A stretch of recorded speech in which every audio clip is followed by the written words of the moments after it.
il est attendu sur l'écologie et sur l'environnement. Et si je commence par là, c'est parce que j'ai bien conscience d'être la seule à en parler. À l'Élysée, Cyrielle Châtelain et moi-même, notre présidente de groupe et la chef du parti, nous avons été les deux seuls à le mettre dans l'introduction, mais à en parler tout court. Personne n'a rebondi sur rien. Vous savez très bien que vous n'êtes pas attendu, qu'on n'attend pas ces sujets-là. Je fais une liste, mais il y a eu 43 reculs environnementaux depuis le début de l'année. C'est scandaleux et c'est pas les écologistes qui perdent. On va en parler tout à l'heure. C'est votre santé, c'est la qualité de l'air que vous respirez, de l'eau que vous buvez, de ce que vous mangez.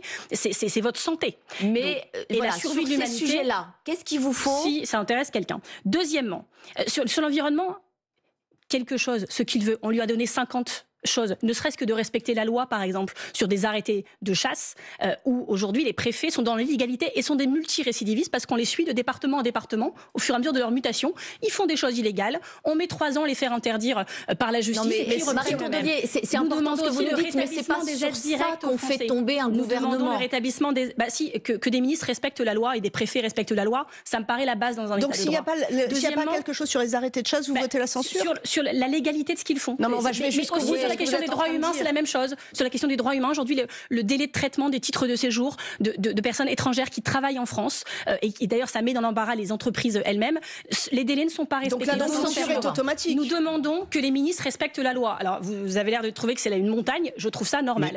Deuxièmement, sur la justice, et donc sur l'environnement, le rétablissement aussi des aides directes aux Français. Sur MaPrimeRénov', je rappelle que quand on coupe 1 milliard sur MaPrimeRénov', c'est l'équivalent d'une ville comme Rennes ou Lille entièrement qui n'est pas rénovée. Donc des gens qui continuent à vivre dans des bouilloires thermiques l'été, dans des passoires thermiques l'hiver.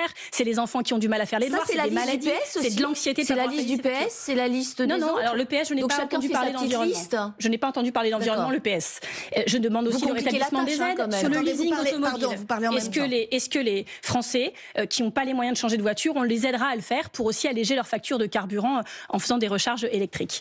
Ça, c'est sur l'environnement. Quelques exemples, mais par exemple, le train de nuit là, qui est supprimé entre Paris, Vienne et Berlin, c'est un scandale. Il manquait 10 millions de l'État français pour le faire. Marine Tondelier, ça sera dans le débat budgétaire, vous le savez. Est-ce que c'est ça que vous attendez? La DPG va éclairer le débat budgétaire. On ne signe pas de chèque en blanc en disant on vous laisse faire, on vous regarde, on verra au fur et à mesure. Alors, il doit s'engager. Il le sait, à chaque réunion, on lui a dit, oui, j'ai pas encore eu le temps de regarder, au bout de 25 jours. Pas eu le temps de regarder, je vais regarder. Dans la situation